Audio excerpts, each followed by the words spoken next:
Welcome to WordPress. How to edit htaccess file from WordPress Dashboard. You can do it easily by using SEO plugins. For Rank Math, click Rank Math SEO and then go to General Settings.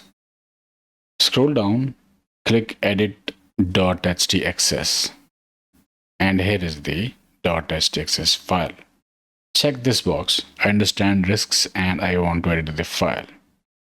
And now you can edit this file and click Save Changes button. For Yoast SEO, you need Yoast SEO Pro plugin. Click Yoast SEO, go to Tools, click File Editor, and here is the htaccess file.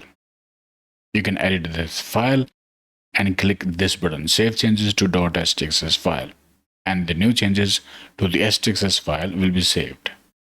Okay, I hope it helped. Like, share, subscribe, and I will see you in the next one.